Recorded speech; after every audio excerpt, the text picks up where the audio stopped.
All right, guys, big night tonight on LOLz. We have a special guest who's going to be joining us in a little bit. You guys might know him as Yury Lifshits. He is the man behind SuperDAO, and Brian is drinking a Mark's Hard Lemonade as well. So, I mean, what two bigger events could we have than those two? That was a secret between the two of us. Something with your mic just changed from when we were backstage. Now you sound you sound like all distorted. Here, let's try. That sounds. Oh, you know why? I don't know why. You sound a little better now. Let's see. That's better. That's better? Yeah, you just said your levels are a little loud, so you're kind of popping a little bit, but I think we're in business now. Okay, I'll turn the mic volume down a little bit. How about that? Is that better? Yeah, that's better. Okay, you tell me if it goes haywire. Okay. So it looks like our special guest is here right now, Brian. Yeah, okay.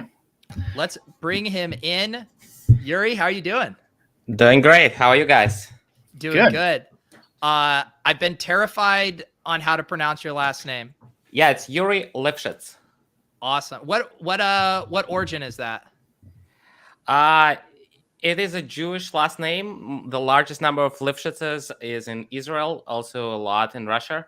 The most famous Lifshitz in the world is actually designer Ralph Lauren. He's actually a Ralph Lifshitz.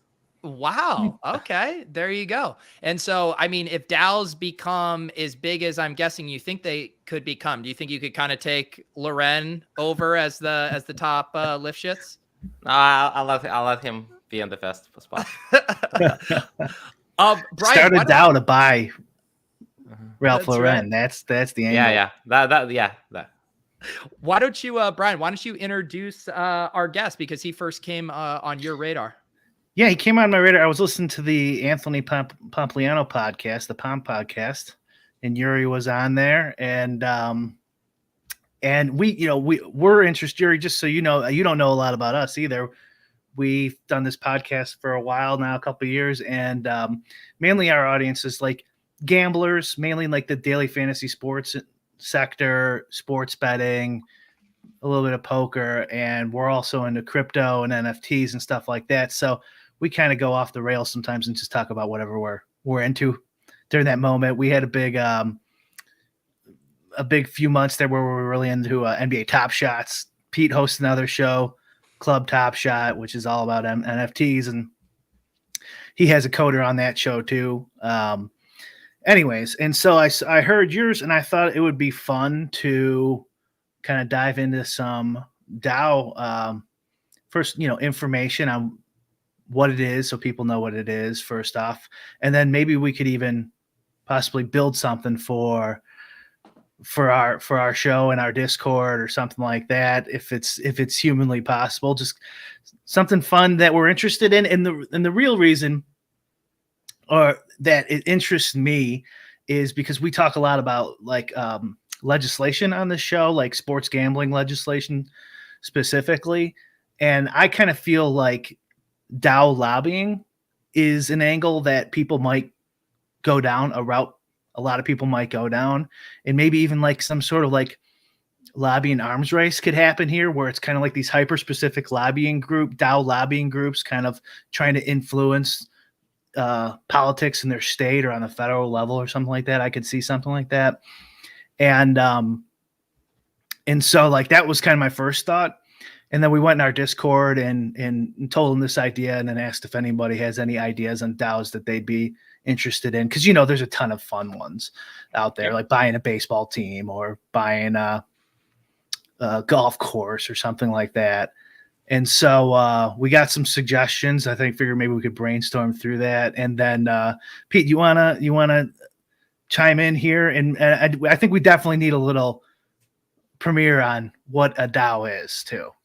Yeah, Yury, why don't you give us kind of the high level on your background, DAOs, and a little bit about SuperDAO, just to kind of give us a good foundation for this conversation.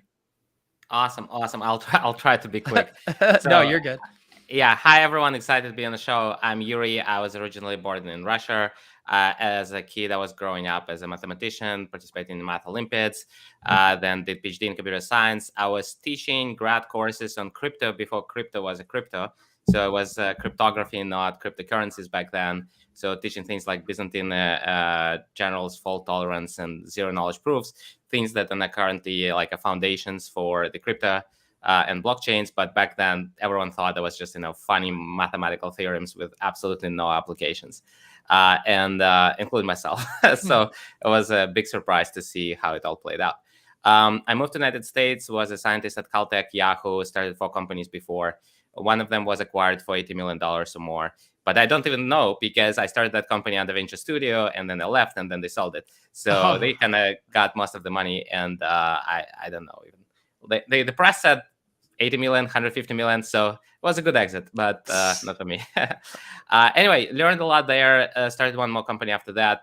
That one didn't work that well, so we shut it down, open sourced it. And now started SuperDAO. SuperDAO is 4 months old. It's a new company. It's basically Shopify for DAOs. It's like the easiest way possible to start and grow your DAO. We're trying to make it possible for people who without technical background and without lawyers and smart contract developers to do it. Our mission is to help launch 1 million DAOs. And so a lot of work ahead of us.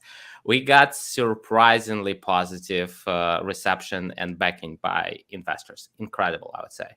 So we raised $1 million in the first week of existence, when it was just me, no product, no customers, no team, very shaky market knowledge back then. And then 2 or 3 months later, it was a team of 20, still no product, still no customers, still figure things out. And then we raised 10 million and 160 million valuation, which is really solid seed round to even in the crypto times, and especially pre-product. So probably one of the largest seed rounds pre-product is Clubhouse did 10 and 100, and they had the product. And then so there is something there. So there is a special reason why investors are so bullish on the idea, why they think the DAO economy can be so big, and when specifically SuperDAO can be the right player to kind of move this forward. So yeah, maybe tell you about what we're actually building. We're building a couple things. So the first one is smart contracts. So essentially, basically helping you to put any organization on chain, kind of describe it on chain, what it is, how many members, are the members based on NFTs or tokens or both? Is there any voting system? Is there any shared assets like wallets and whatnot? And who can upgrade the contract? How things can be changed? Who has what kind of permissions and rights, and so on. So we the DAOs come to us, idea stage DAOs, and we listen to them. We ask them to fill a couple forms, talk to them, and then say, okay, we got it. So this is your smart contract. In the future, it will be fully no code, no human involved, but we're not there yet. And then that's kind of step one. And step two is providing them a nice kind of humanly usable interface. We call it member space or workspace, but it's basically a place where people can hang out. It has 4 key elements: member directory, seeing who is in the DAO. Newsfeed, it's kind of one-to-many communication and member-only content, including votable updates, so including some lightweight governance. Number 3 is asset management, treasury dashboard, kind of seeing what are the things that you guys own together. And number 4 is compensation management and kind of task board. Is what kind of jobs are there for the DAO, who can do it, how you get paid. Is it requests for proposals? Is it invoices? Is it contests? Is it giveaways? You can use different forms of employment compensation, rewards, and incentives to kind of work with your contributors. So that's kind of what we do. And maybe to just not to wind us back too much, but do you think, just for people who aren't familiar, you could kind of just define what a DAO is, and maybe kind of what some of the best use cases are, just for people who are, coming at this from a very, first time experience? Oh, absolutely. So there are two definitions. So there are two camps that have very different definition, and so they at war right now with each other. So the first camp says a DAO is decentralized autonomous organization, and here decentralized means that there is no core, central, or like key team that is responsible for success of the whole thing. And so it's kind of a lot of people, but no one in particular is responsible to move things forward. And number two, autonomous, meaning that the software is in charge. So whatever software says, humans can't override it. It kind of runs on itself. If humans stop doing, things will continue going. Maybe they will not evolve as much, but they get to. And the original reason why you would structure as a DAO is because you really want your token to behave pretty much like equity and be traded. But you don't want to register it for some reason as a security. And so you want to pretend or like behave as gold or oil prices. And so you say, hey, no one controls oil. There is no company that produces oil or gold. So therefore it's decentralized. There's so many sources of it. And therefore there are prices, but it's not equity. And you don't need to register like natural resources as securities. And therefore, like if we behave like natural resources, then we can avoid. And then people realize, oh, it's actually like behaving in some way decentralized and in some way like with putting software instead of lawyers in charge has a lot of benefits. So why not we start doing more stuff like that? But the people who start using DAOs for benefits and not for the legal reasons, they realize they don't really need to be fully decentralized, at least not on day one. And they don't need to be like fully software over humans. It can be software plus humans. Some rules made by software, some rules made by humans. So the new definition, and this is a big shocker, a DAO is a company. That's it. So it's like it's an organization, no longer decentralized and autonomous, but it is using blockchain as jurisdiction. So it's kind of uses blockchain as a system of record where it records what it is, as opposed to like any national legal system. And the people from the first camp are really upset about the second camp because they felt, no, the DAO is our thing. Like you're like completely butchering the definition, and your DAOs are not DAOs. But still, in 2022, nearly all DAOs are not DAOs. So they're the second generation DAOs. Yeah, that's a big. The whole Bitcoin maxi or just maxis in general is if it's not decentralized, it's crap, and it's kind of annoying. Exactly. Yeah. So the history repeats itself with DAOs as much as cryptocurrencies. Yes. What I have a feeling, similar to the criticisms that you hear for crypto, for NFTs, they say, why does this need to be its own coin? Why does this need to be an NFT? I assume people are going to have that same thing. Why does a company need to be a DAO? What are kind of, what makes it so advantageous? Yeah. Yeah, there are three advantages. The first, you go to investor and say, hey, I have a company, please give me investment. And they say, sure, your company is valued at $10 million. You say, oh, I forgot to mention, it is a DAO. I say, oh, fine, then it's $40 million. And so basically valuation is 4, 5, 7, 10 times higher for exact same company. If you say that you will be eventually a token traded company, not the equity traded company, so your life dream is to be traded on Coinbase, not NASDAQ, you just get high valuation, even if it's the same project. And the reason why investors behave that way, because they see that the late stage projects are traded very highly on crypto exchanges relative to their business progress. So they behaving very rationally given the early stage valuations higher. Why so? Because the late stage projects, they trade their own stock. So they actively use their own kind of cash balance, either revenue or raised from investors, to engage market makers and trade and maintain, not to say artificially high price, but they play in their own token, and therefore they can move it in a very high, especially when circulation is low and you have high leverage of your own capital and whatnot. And most of your investors are locked in, so they're not really trading right now. So it's very rational. Basically, you're raising more money, better terms. That's one reason. The second reason is you can grow faster. And you can grow in the areas where you feel there is already monopolies.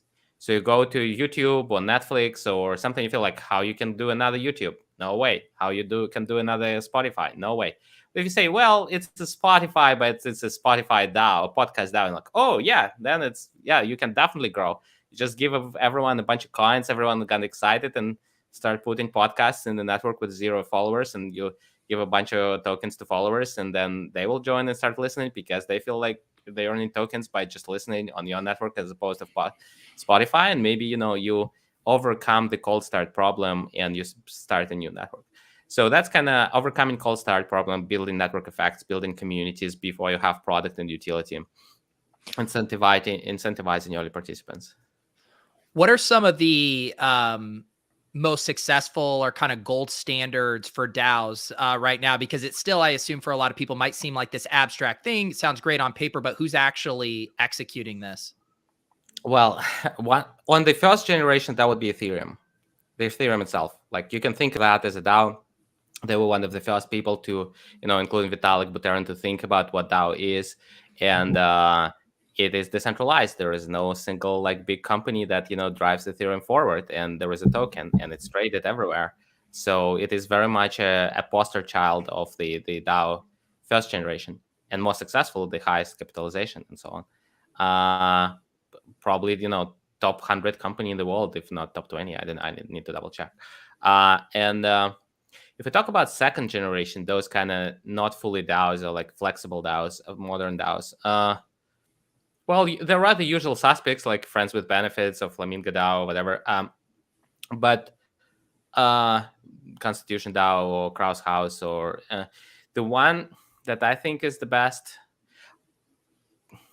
TBD. I don't think we actually have the best DAO of the second generation yet. So I would say, what do you think about those ones, like the ones that tried to buy the soccer team, like the third tier? Yeah. We call them either property DAOs or single purpose acquisition DAOs.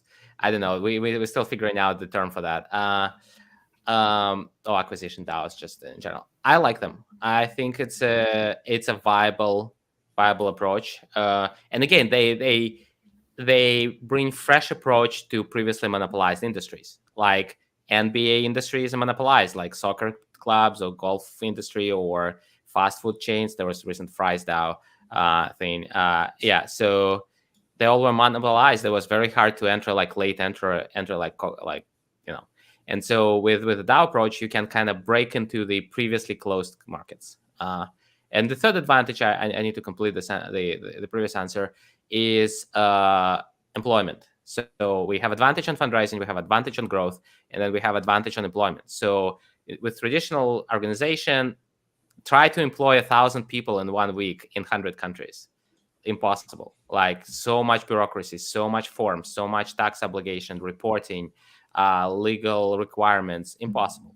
And if you want part-time, based on individual granular contributions, that is really tokenized effort through contests and retroactive funding and community awarded compensation and streamed payments by a second, pay for each tweet. I don't know. Basically, very modern, flexible, fluid way of compensated labor.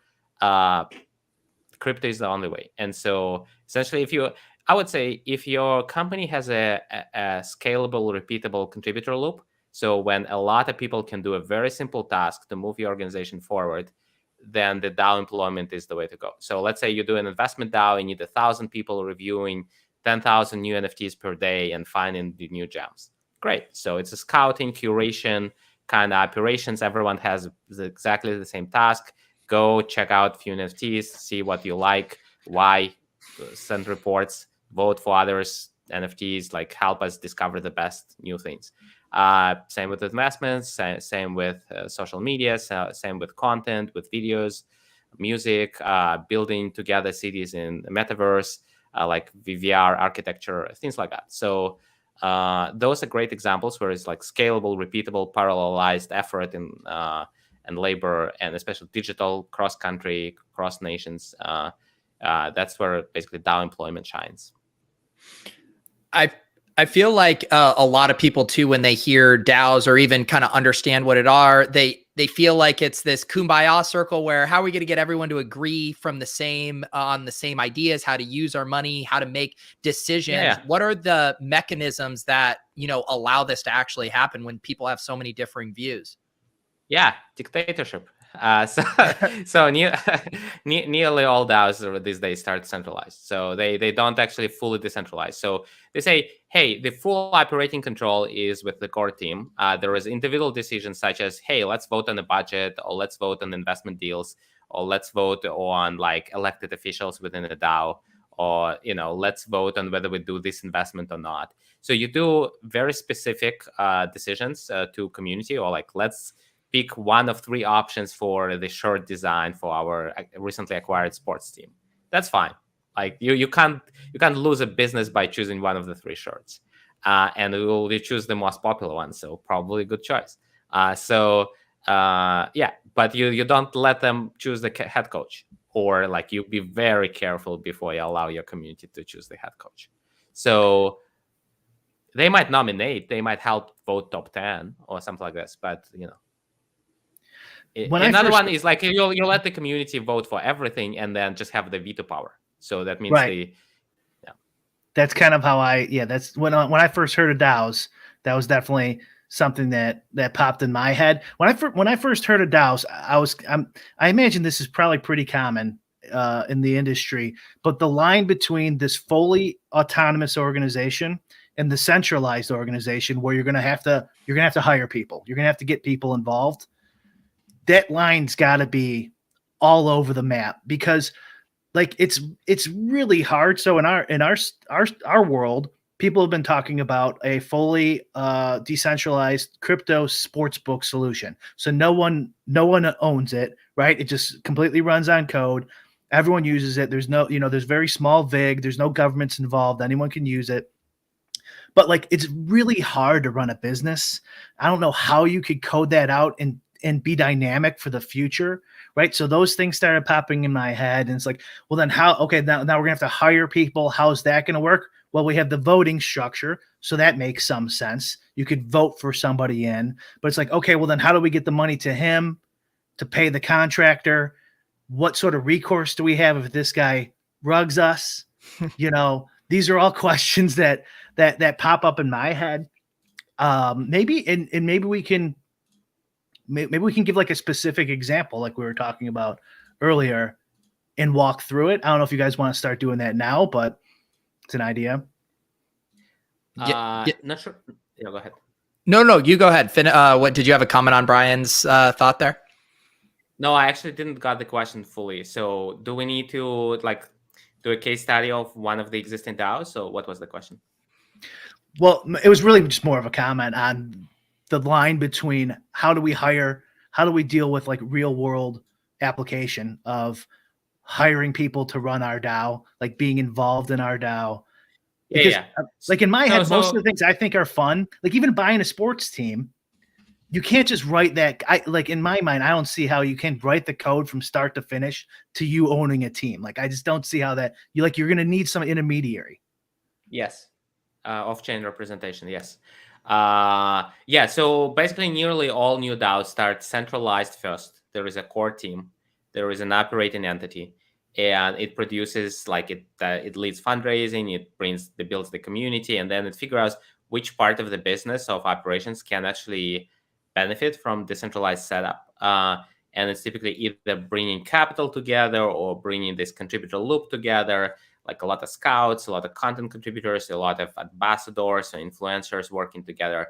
So if there is anything repeatable, scalable, parallelizable, that part is living in kind of decentralized arm. It's a little bit like government, like national government. So you have legislative branch that is more representative and community oriented, like the parliament, the Congress. And then you have executive branch, which is more like presidents and ministers and departments, and those are career professionals, and they might even go from administration to administration and still be in the same place. So in America, there is a lot of media about this, like House of Cards and whatnot, but there is even probably a better example in Britain, UK, when they have this series called Yes Minister and then Yes Prime Minister, about like very likable but highly incompetent minister who was elected, and then there is his subordinate who is a career administrator who is in civil service, and he's super competent about how not to do anything right, like how to like stall any progress and like keep things as they are. And there's like a lot of fun dynamic. And I think, not to say that that's how DAOs will operate, but by the way, I encourage you at least Google it on YouTube, like searching on YouTube, like few clips. It is probably the best show about politics ever. Okay. Everyone who's seen it shares that opinion. So what are with SuperDAO and trying to be the Shopify for DAOs, what do you have any big success stories that have gone through SuperDAO? No, we're just starting. So the private beta starts next week. Like we already accepted a bunch of companies to that organization there, but they're going live starting next week. So we expect maybe about 20 DAOs to go live on SuperDAO this quarter in the next 6 weeks, so 5 weeks, and then about 1,000 in the quarter two. So we received over 2,000 applications already. So there is the demand is real, and this before any real marketing. Like I don't know if this podcast appearance counts as marketing, but like hopefully we'll receive more hopefully we'll receive some. So if you guys listening and want to apply for SuperDAO private beta and just try it out, so go to superdao.co and just hit early access and just fill your email, and we'll follow up. Awesome. Someone in the chat, Drico here, asking any concern that the SEC might call DAOs unregistered securities. So the answer to this is there is a safe playbook and there is a dangerous playbook, and we advise all our customers to go safe playbook. But if someone wants to do like risky playbook, it's their choice. We just offer a provider like, I don't know, Gmail. Like you can use Gmail to start unregistered securities. You can use SuperDAO to start unregistered securities. So the safe path is you sell NFTs for utility only, and then you sell tokens to private accredited investors, and you make the tokens initially untradeable, kind of locked against trading. And then later, much later, when you have a fully blown build-up product, you can make your token to be a form of payment for your services. It becomes more of like a utility token. You can make it a governance over something real, and then it becomes much more like utility. Then you can decide whether you want also to finally have a sufficient level of decentralization. And if you hit those 2 points, sufficient level of decentralization and the true utility kind of behind your token, then you can unlock against, unlock your token, make it tradable, either on Coinbase, FTX, Binance, whatever. If you feel like you achieve the enough utility value, but still kind of question mark on decentralization, then you probably can list outside of United States and kind of still be fine. So you said something there. Is it so like the way I'm picturing like NFTs and crypto is like once it's on the chain, it's minted, that's it. That's not changing. So if you started a DAO where you start small and like down the line we want to eventually trade, can we change all that code, the original DAO code? Yeah, absolutely. Yeah. So it all depends on your smart contract. So you can write a smart contract where things are completely unchangeable, everything's set in stone, the organizers can't upgrade the contract. And that was kind of the first generation of smart contracts for both tokens and NFTs. That was great for people who bought them, but it was terrible for the creators because what if you got a new series? What if you improved your artwork? What if you want to add a tier? What if you want to change the lockup schedule? What if you figure out something better? So the opposing plan is the creator control. So if you have a gradable contract, then creator can, okay, now we add in wallet. Now we add in voting system. Now we add some modifications to the voting system. Now we like update the artwork or whatever. So they can improve and evolve the organization, but there is less security for the members, the ones who bought token NFT, because they bought something that's on chain. Everyone can see it. It's interoperable with all the other tools, but the creators still have a control. So they can still upgrade it, or they can print more NFTs or things like that. So look, like if Andreessen Horowitz is buying a share in a startup with, a million shares, and the founder is still in control, they can print 100 million shares. They can dilute Andreessen Horowitz. They don't have full anti-dilution control, especially if it's a safe, the simple agreement for future equity. There is no like direct anti-dilution controls there, and as far as I remember. You can put like a huge option pool. You might be direct anti-dilution, but if you like put a huge option pool and just employ every family member with the option pool, you can still dilute the existing shareholders. The same with NFTs. Yeah, we're not maxis here, so we're fine with a little centralization.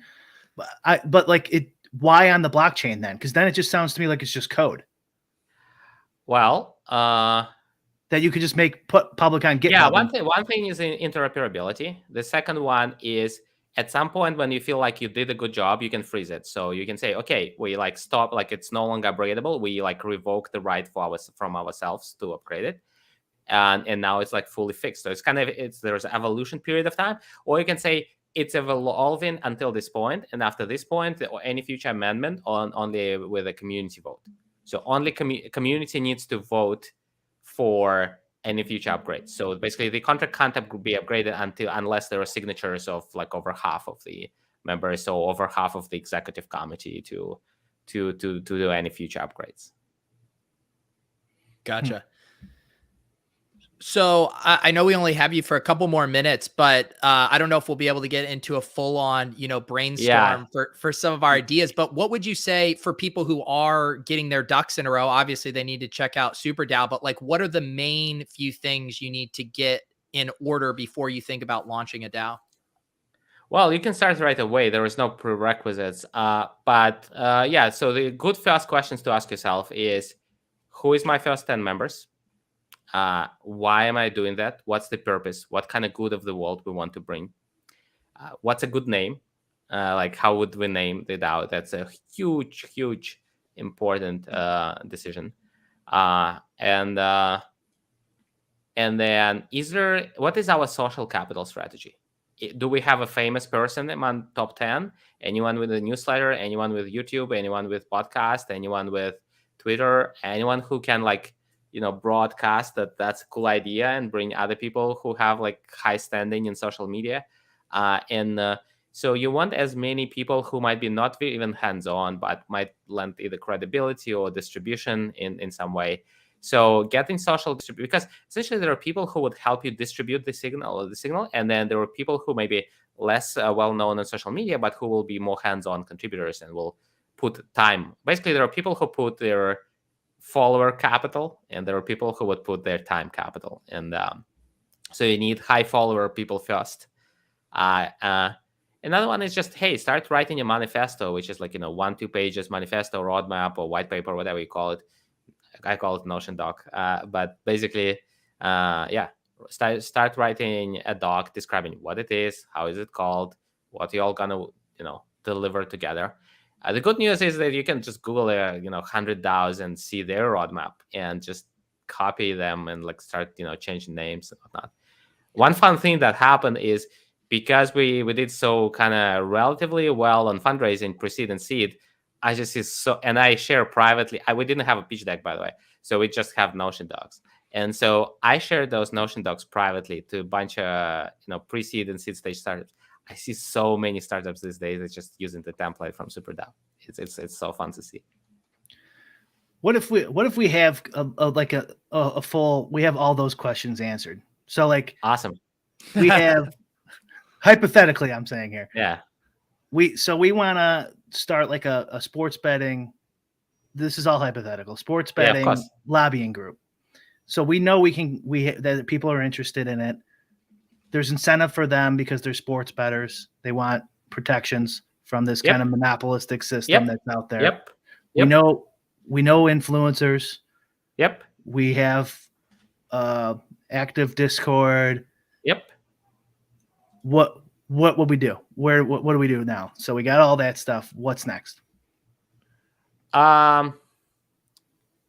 This is great. So I'm thinking in no, the go air. Ahead. So I would call this is a special interest group. So you're building a very powerful special interest group. I think there are two ways that can threaten the politicians to actually take any action, as opposed to saying nice words and do nothing. One is capital, and another is number of voters. So you either raise a bunch of money and start giving them to candidate A versus candidate B, depending who takes the better position, or you have like 1 million people who is actually willing to show up on a poll and for whom this is the deciding issue. So they're not looking who is the best best candidate on abortion rights or housing or economy or taxes. They say who is the most pro betting candidate. So you need to build a huge list of people who declare that they would rather vote for pro betting or like for modern betting or for flexible betting candidate, and then again like person who is conservative on betting, regardless of every other political stance, for whom this is the number one issue. And so if you build a huge number of those people, and then you show that those people are real, so they're not just a signature on the internet. Maybe you do an event in the streets, maybe you take over one mid-sized American city for a day or something, I don't know. So you show that you are real, and that's because the politicians, they're thinking, okay, I need to take 3 public stances, and I want to take 3 well-organized, consistent groups. I will say I'm pro-guns, I'm against abortion, I'm pro-betting, I'm blah, blah. So they're taking a few stands trying to say, okay, I got this group, I got that group, I got that group, got that group, and together I kind of get enough groups to get me over half. And so if I just be friendly with these very self-organized, monochrome kind of single-issue groups, then I'm good. So you basically, the purpose, I'm talking more political strategy right now, not the DAO strategy. So the purpose is high membership, I would say. So the higher the membership of the group you have, the more formidable you are. I would say the high membership size is even probably more important than, at the end of the day, than capital. Because capital, and another thing is that there are 2 sources of capital. There is kind of retail capital, so the average member who donates, I don't know, $5, $100 per month, whatever, and then there is like institutional / high net worth individual capital, the people. And so the people with high capital or family offices or think tanks or whatnot, they or corporate interests, they were like, hey, if there is organized movement, if there is enough kind of grassroots support, we chime in. So we come in. They come second almost always. So basically, if you show 100,000 people, 1 million like regular members, then you start getting, okay, now maybe some of the beginner. Now you have Peter Thiel. Now you have Elon Musk or whatever. But they will join the movement when the movement is popular, because same thing is like, yeah, everyone wants to join something that's popular. So essentially, DAO mechanics are amazing to catalyze 100,000 people who strongly believe about something. So the way you do it is with tiered NFT collection, and we can help because that's exactly what we do. So essentially, you figure out 10 or 100 most kind of high social capital people who are in your immediate or second degree circles, whom you can sell personally in DMs, in the call, in WhatsApp group, in iMessage, whatever. Say, hey, Johnny, this is the idea. This is one pager on Notion. This is going to be cool. It's going to be turn everything out. And I also have a lot of fun factor. So it's a party. We're going to have a good time, even if we not move the needle right away. It's going to be just so much fun. And so it's just spending time together with people who believe the same things.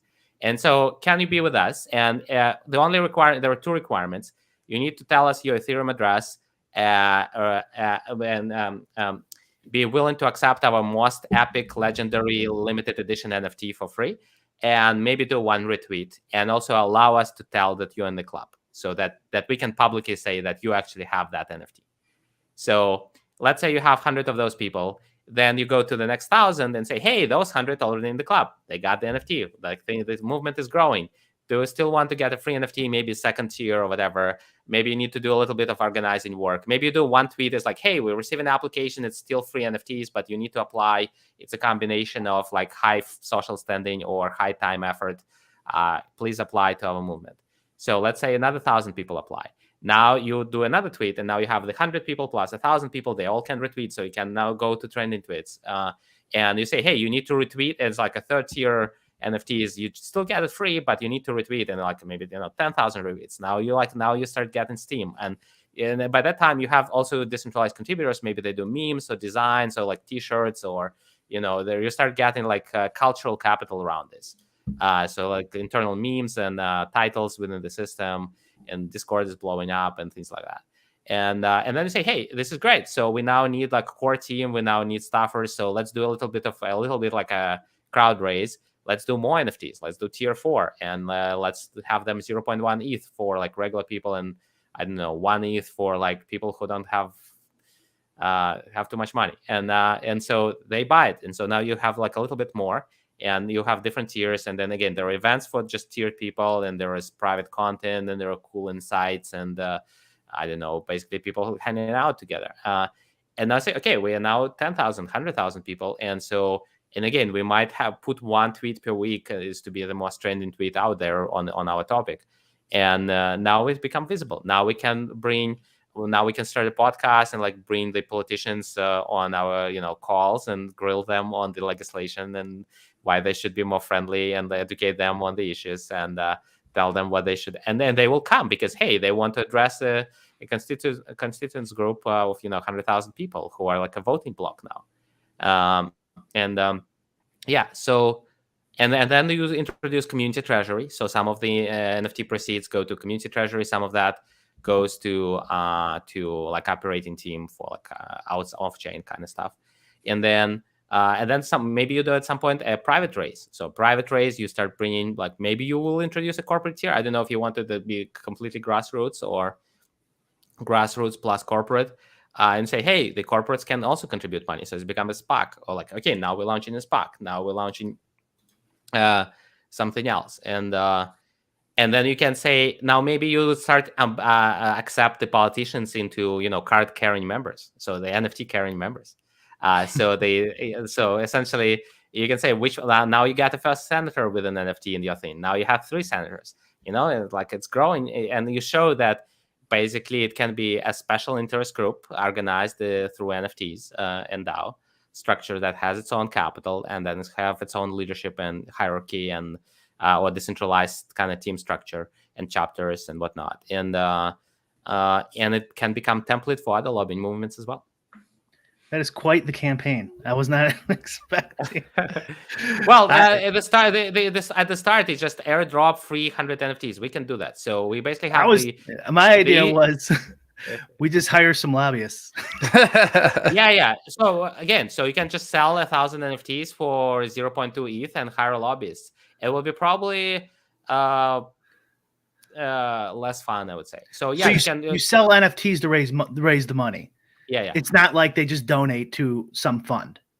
Yeah. The NFTs are better because that feels like you retain some governance rights, and you can decide which lobbyists and how much, and you have a member area where you can see the report from lobbyists, and maybe there is a Zoom link where you discuss how it went out, and maybe also as an NFT carrier you can actually. So for example, I actually participated in some lobbying in California for housing efforts and like pro housing legislation, and because I was like, even a tiny like $5 a month, to be honest, contributor, like I was invited, but I was like, I don't know, have some other reputation points, I guess.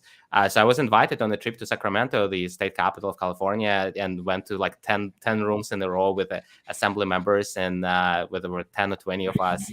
And I was so basically going on a lobbying trip to like state capital and meet a bunch of like legislators in the same day and whatnot. But we had the professional lobbyist with our group who actually scheduled all these meetings in advance in a single day. And it was pretty fun. And we like educated a bunch of people, and they educated us.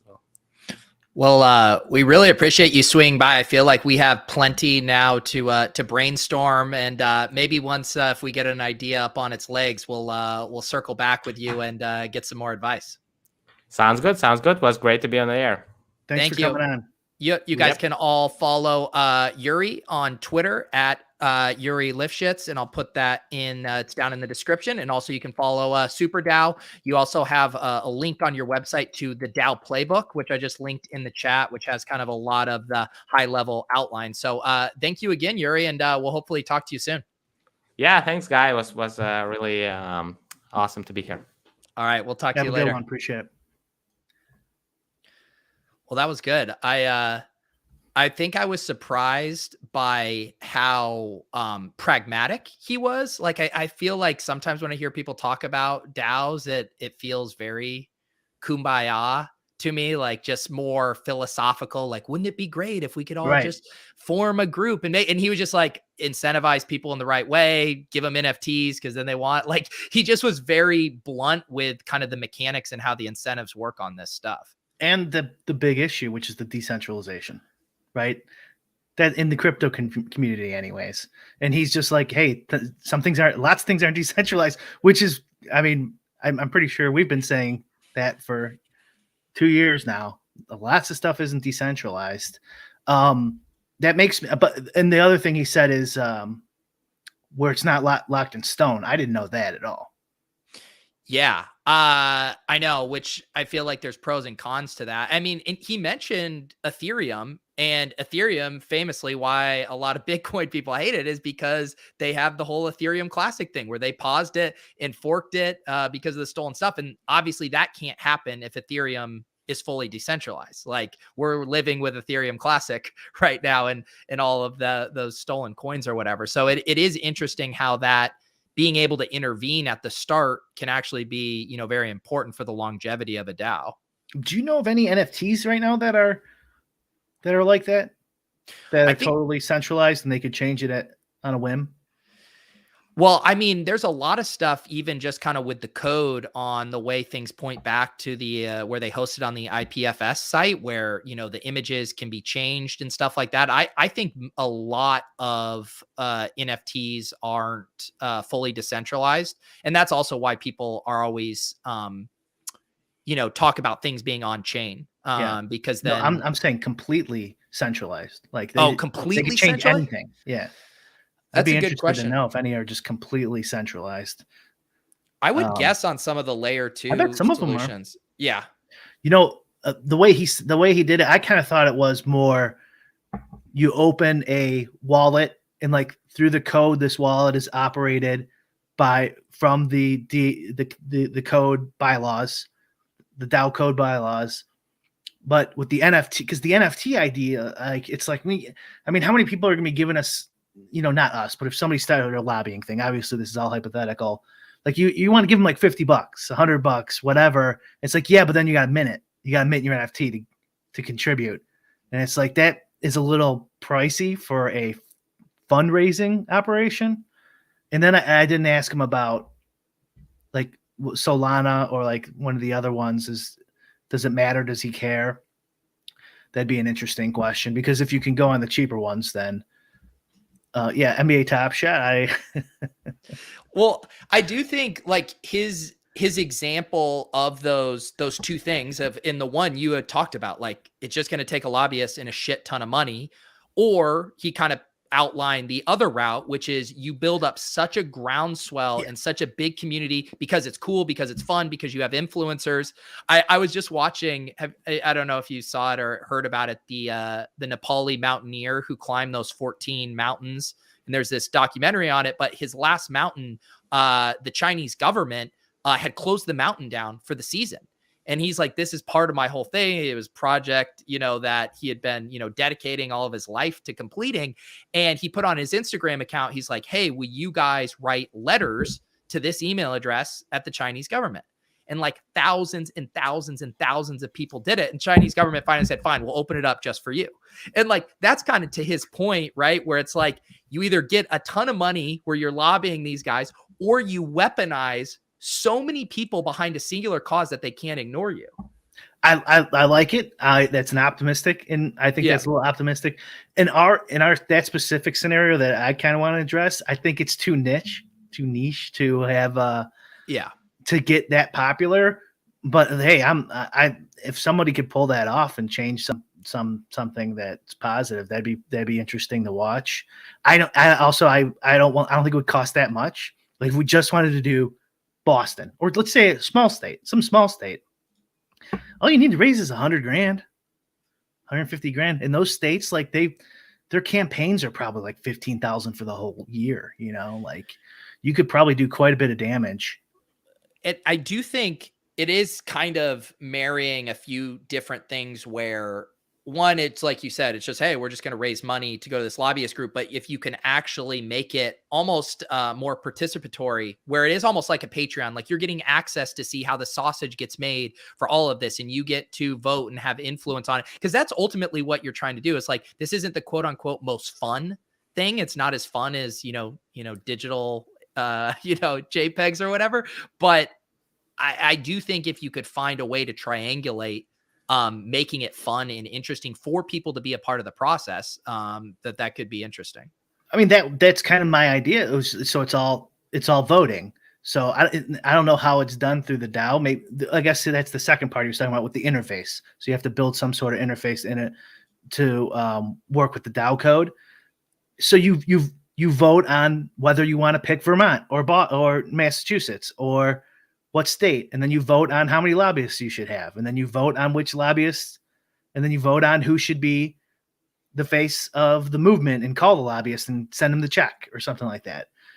Like, that's kind of how I saw it, is everyone's involved and the money doesn't get released unless whatever 51%, or let's say the vast majority, 66%, a super majority, vote on it.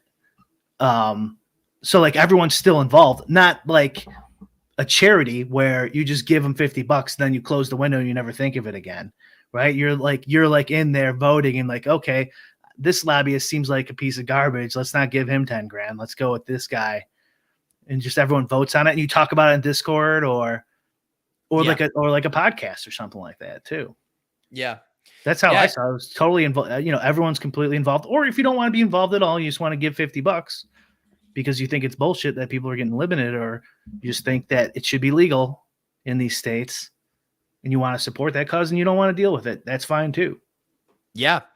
Yeah. And I'm excited too. I don't think we've announced this. Are we able to say who our guest is next week? Is that booked? Mm-hmm. Yeah. So we're going to have Rufus Peabody on, and I assume a lot of these ideas and things we're talking about are things he's thought about and has even probably tried to behind the scenes make happen. So I think talking to Rufus will be like a good logical extension of this conversation of like, how could you actually put this on its feet?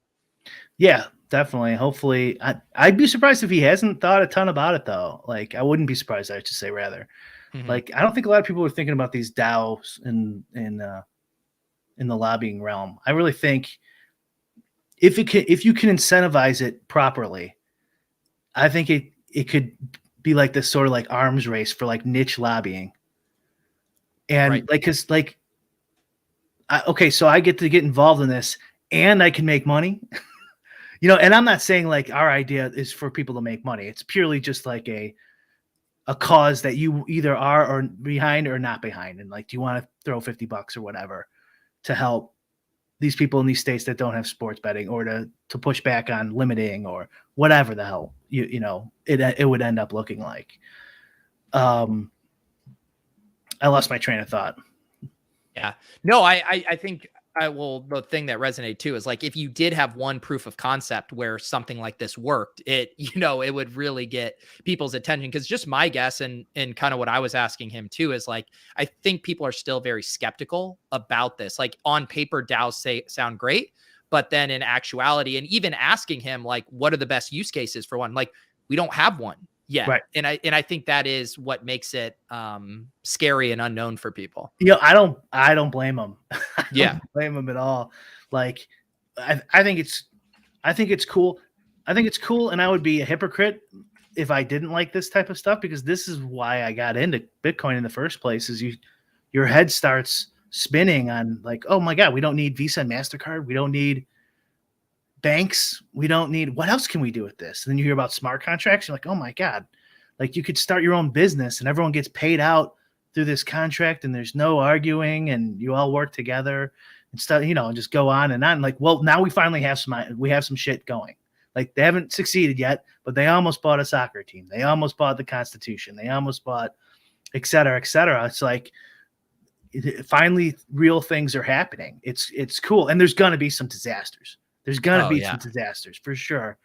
But the fact that it's not like locked onto the blockchain, like, I'm sure that's going to scare a lot of people. The maxis will lose their shit and just point at that for eternity, no matter how successful DAOs end up being.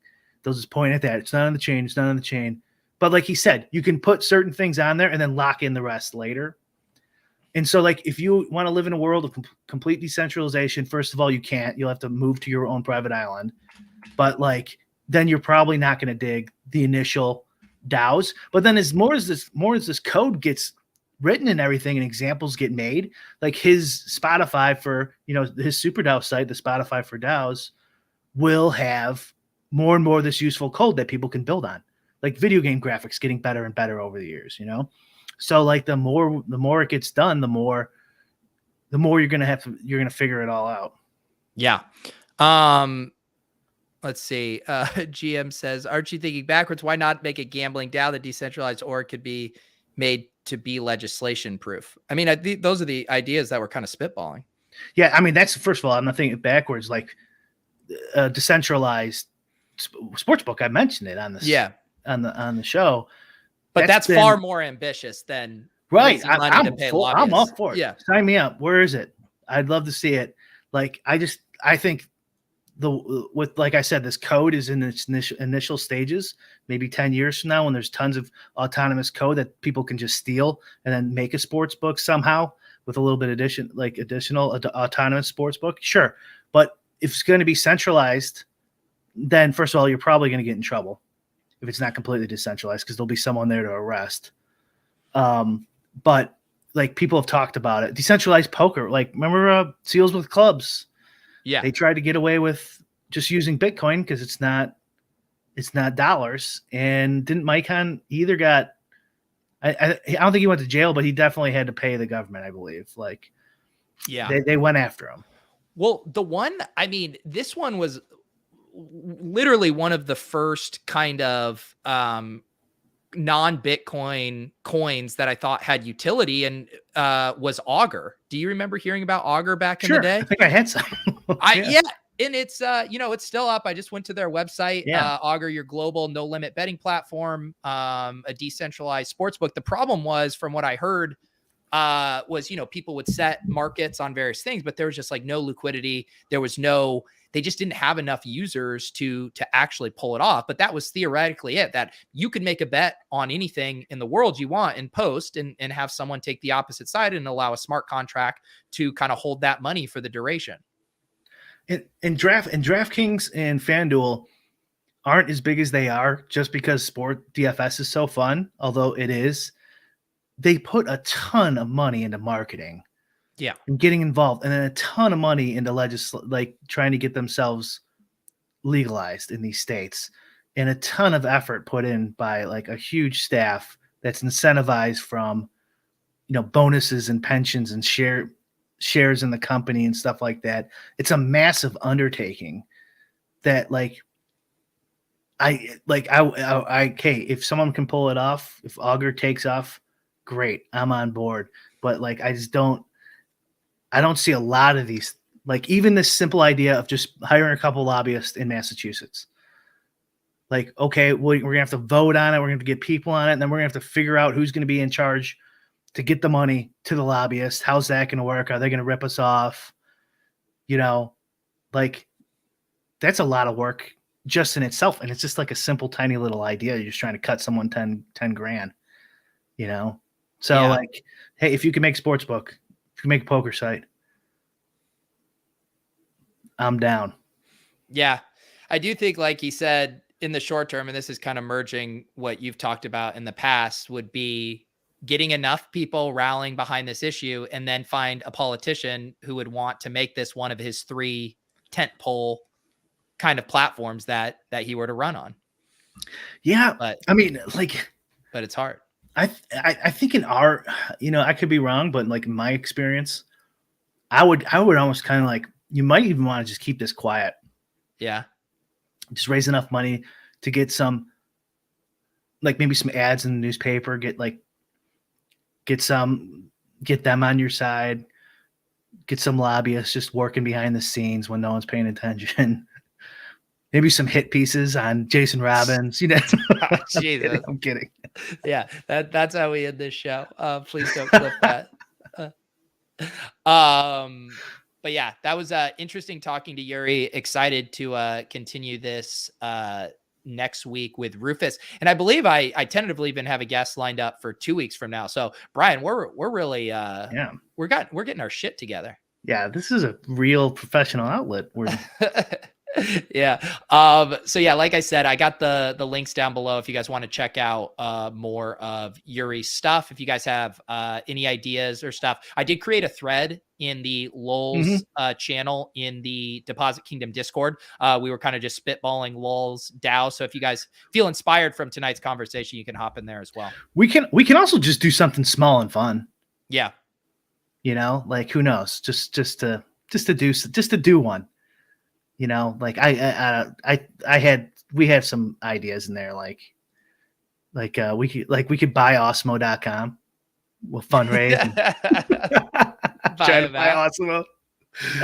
That would be good. No, I was saying too, because the one I had put in there because one of them is happening now, the FSGA awards. Everyone always complains about the awards that it's just whoever, it's pay to play. It's whoever, whatever they like, they get it and stuff. So I feel like a decentralized DFS awards or fantasy awards kind of community could be a fun one where, the actual Doug Polk has talked about it with poker too, how it's all just a bullshit, popularity contest. Yeah, like a Hall of Fame. There you go, DFS. Right? So, like, yeah, Clemens and Bonds would be in the Hall of Fame if it was decentralized. True. Yeah. Right? Yeah. Yeah. That's not a bad idea. All right.